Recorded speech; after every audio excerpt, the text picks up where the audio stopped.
On the night of February 20th, 1931, a king walked out of the Vienna State Opera in full evening dress. He had just watched Pagliacci. As he stepped toward his car, two gunmen opened fire from the shadows.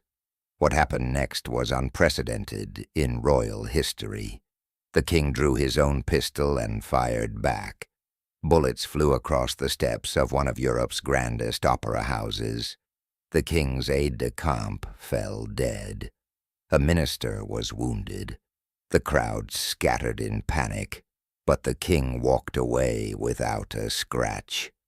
This was just another night in the life of Zog I of Albania, a man who survived over 55 assassination attempts, smoked 200 cigarettes a day, only trusted his mother to cook his food, and fled his kingdom with suitcases full of gold when Mussolini's army came knocking. He was Europe's only Muslim monarch of the modern era. He crowned himself king in one of Europe's poorest and most violent countries. He broke off an engagement and created 600 blood feuds against himself. He married a Hungarian countess in a ceremony witnessed by Mussolini's son-in-law, and received a red Mercedes as a wedding gift from Adolf Hitler. This is the story of Ahmed Zogu, the tribal chieftain who made himself king, the paranoid ruler who was right to be paranoid, and the dynasty that still claims a throne nobody will give them. Ahmed Muhtar Zogoli was born on October 8, 1895, in the Mat region of central Albania. At the time, Albania didn't exist as a country.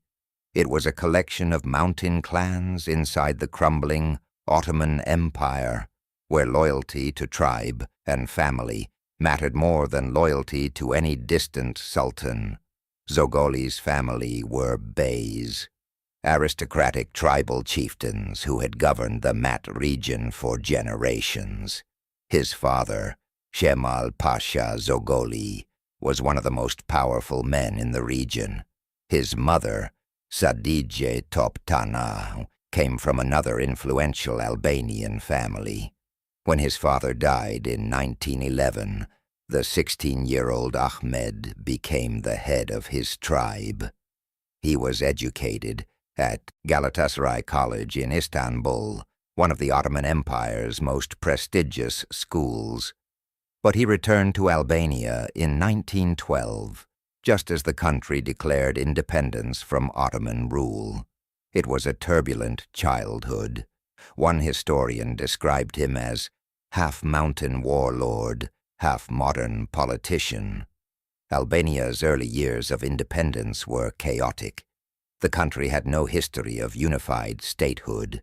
It was a patchwork of feuding clans with no infrastructure, no army, and no clear government. Between 1920 and 1924, Albania had 7 different prime ministers. Governments rose and fell with dizzying speed. Zogoli, who changed his surname to the more Albanian-sounding Zogu in 1922, carved out a role in this chaos. He became Minister of the Interior in 1920, then Prime Minister in 1922. He was just 27 years old, but he was already making enemies. On February 23, 1924, Zogu was walking through the corridors of the Albanian parliament when a man named Bekir Valteri was waiting for him. Valteri opened fire suddenly. Zogu was shot twice, in the hand and the abdomen. What happened next became legend. Despite his wounds, Zogu walked to the podium and continued the parliamentary session. The deputies were amazed. The man had just taken 2 bullets and refused to leave. Valteri fled but was surrounded by militia in a bathroom, where he refused to surrender and sang patriotic songs. He was eventually released by the courts, after claiming it was an individual act. But everyone knew the opposition had ordered the hit. 2 weeks later, Zogu met privately with Valteri. Shortly after that meeting, the man who had reportedly ordered the assassination, a reformist politician named Avni Rustemi, was found dead. This was how Albanian politics worked, and Zogu was learning the rules.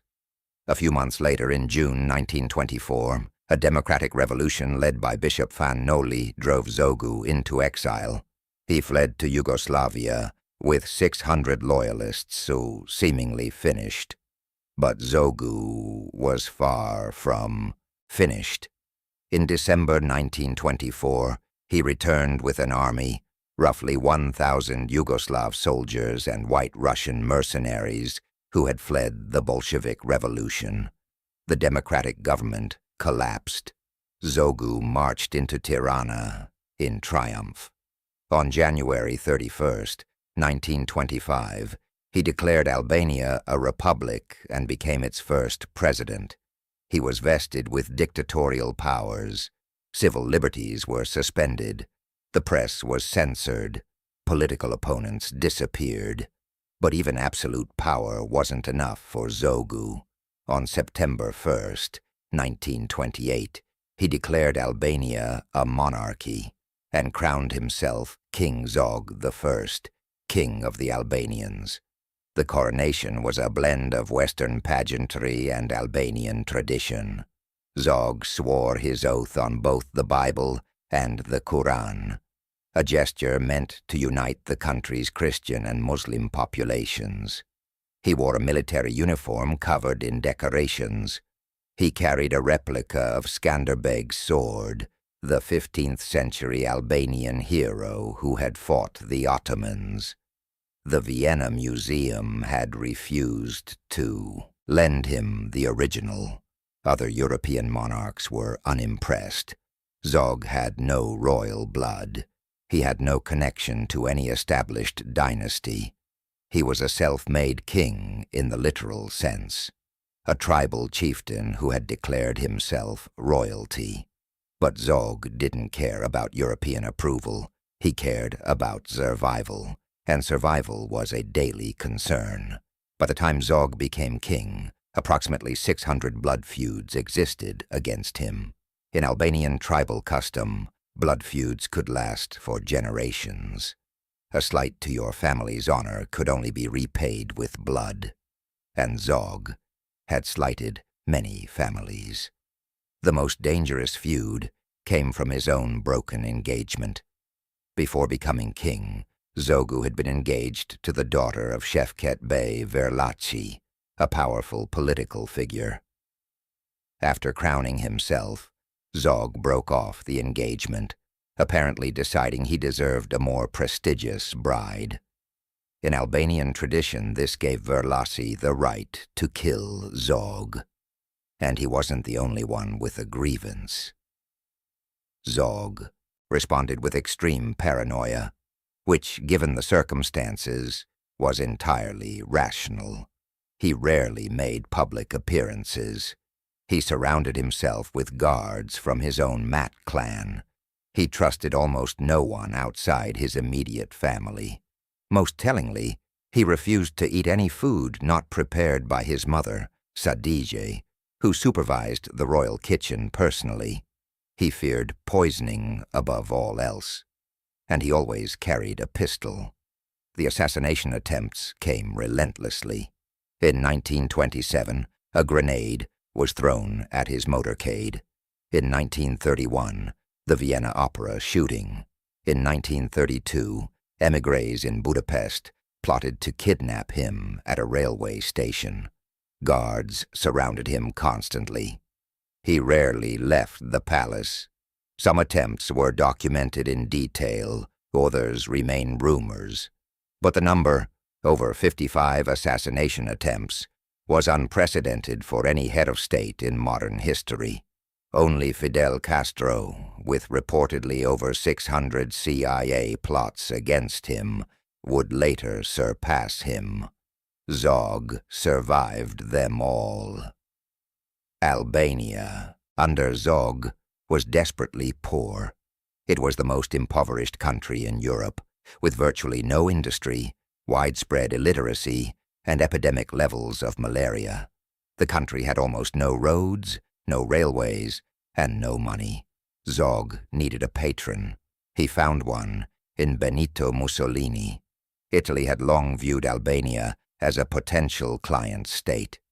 A foothold on the Adriatic, a gateway to the Balkans, Mussolini offered loans, military advisors, and infrastructure investment. In return, Italy gained increasing influence over Albanian affairs. Zog tried to balance Italian demands against Albanian independence. He employed British officers in his gendarmerie as a counterweight.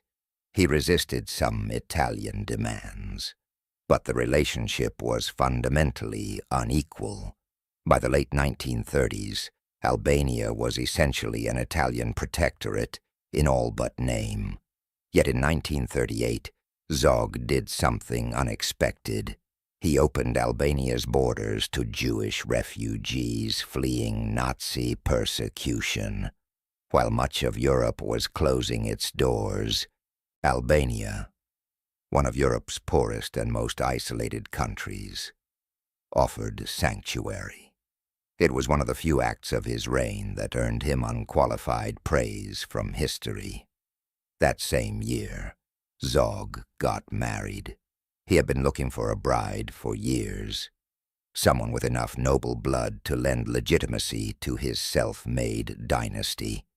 He found her in Countess Geraldine Apponyi de Nagy Apponyi, a 22-year-old Hungarian noblewoman of half-American descent. Geraldine was beautiful, educated, and impoverished. Her family's fortune had been wiped out by the collapse of Austria-Hungary. She worked as a typist and in a museum gift shop. When Zog saw her photograph, he was immediately interested. They met on New Year's Eve, 1938, in Tirana. Zog proposed within days. She accepted.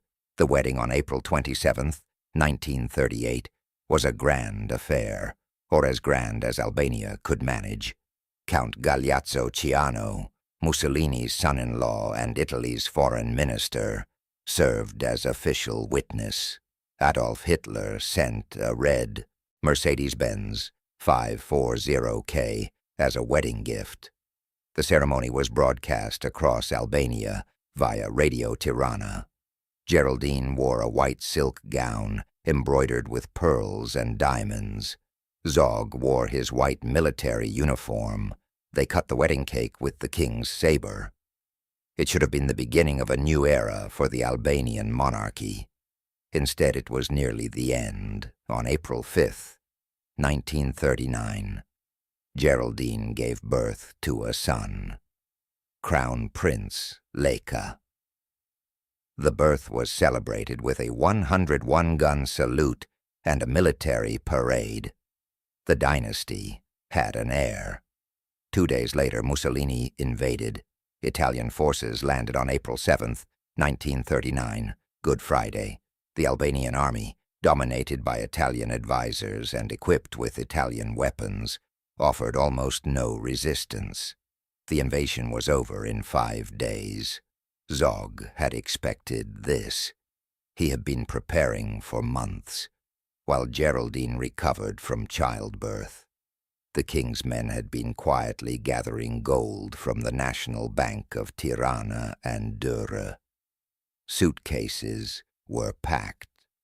Escape routes were planned. On the day of the invasion, Zog, Geraldine, the 2-day-old Crown Prince Leka, and the extended royal family fled Albania. They took with them a considerable amount of gold. How much remains disputed, but it was enough to fund a comfortable exile. Oh God, it was so short, were Zog's last words on Albanian soil. The family fled through Greece and Turkey, eventually settling in France, then England. When World War II broke out, they moved to the Ritz Hotel in London, living in luxury while Europe burned. Later they relocated to Parmoor House in Buckinghamshire for the duration of the war. After the war, the communists under Enver Hoxha took control of Albania. In 1946, they formally abolished the monarchy and stripped Zog of his citizenship. Albania would remain under one of the world's most isolated and brutal communist regimes for the next 45 years. Zog never accepted his deposition. He spent the rest of his life in exile. In Egypt, at the invitation of King Farouk, whose dynasty had Albanian origins, then in France. He bought a 60-room estate on Long Island called Knollwood, intending to create a kingdom away from home, but never actually moved there and sold it in 1955. He died on April 9th, 1961, at a hospital in Suresnes, France. He was 65 years old. Decades of smoking 150 to 200 cigarettes a day had finally caught up with him. The man who had survived 55 assassination attempts died of natural causes. He was buried near Paris, far from the country he had ruled for 11 years. But the story didn't end with Zog's death. Crown Prince Leka, the baby who had been carried out of Albania at 2 days old, grew up determined to reclaim his throne. He was educated in Egypt, Switzerland, and at the Royal Military Academy Sandhurst in England. He became fluent in multiple languages. He stood 6 feet 9 inches tall, an imposing figure who carried himself like a king. When Zog died in 1961, Albanian monarchists in exile proclaimed Leka as King Leka I. He spent decades traveling the world, seeking support for a restoration, training Albanian volunteers with the help of the Thai army, and running various business ventures in commodities. He carried a passport issued by his own royal court in exile. Under occupation, he listed King. In 1997, after communism collapsed in Albania, Leka returned to his homeland for a referendum on restoring the monarchy. Roughly 1/3 of Albanians voted in favor.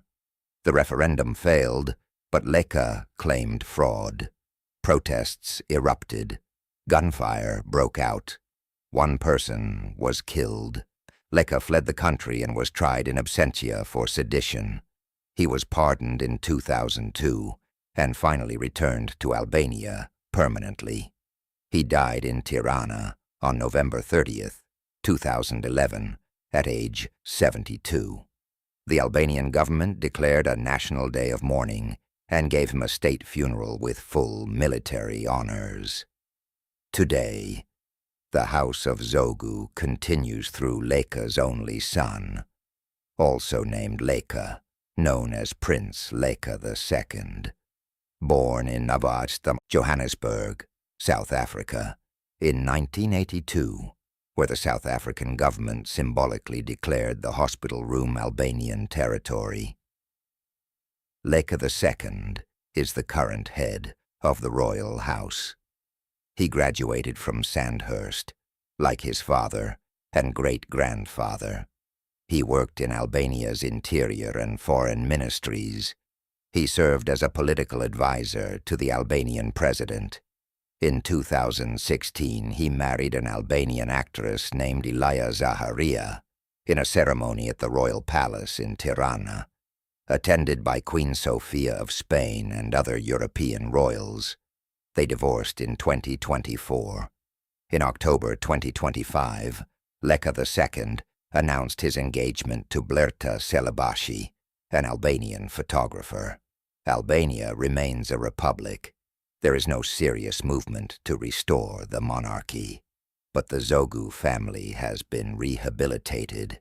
In 2012, King Zog's remains were returned to Albania from France and reburied in a newly constructed royal mausoleum. The Albanian president posthumously awarded him the country's highest honor. Queen Geraldine returned to Albania in 2002, her first time back since fleeing with her newborn son 63 years earlier. She died 5 months later, at age 87, and was buried in Tirana with full state honors. The woman who had been queen for less than a year was finally home. The House of Zogu ruled Albania for just 11 years. It was a short-lived, improbable dynasty, founded by a tribal chieftain who made himself king, sustained by paranoia and gold, and ended by fascist invasion. But Zog left his mark. He modernized Albania's legal system, basing it on the Swiss civil code. He opened his borders to Jewish refugees when others slammed them shut. He created a national identity in a country that had barely existed before him. And he survived. Against all odds, against 600 blood feuds, against 55 assassination attempts, against the bullets that cut down his aide on the steps of the Vienna Opera. Ahmed Zogu survived. He was part mountain warlord, part European monarch, a dictator who feared his own subjects, a king who shot back. If you found this story compelling, consider subscribing. We explore the rise and fall of history's most unlikely dynasties, one bloodline at a time.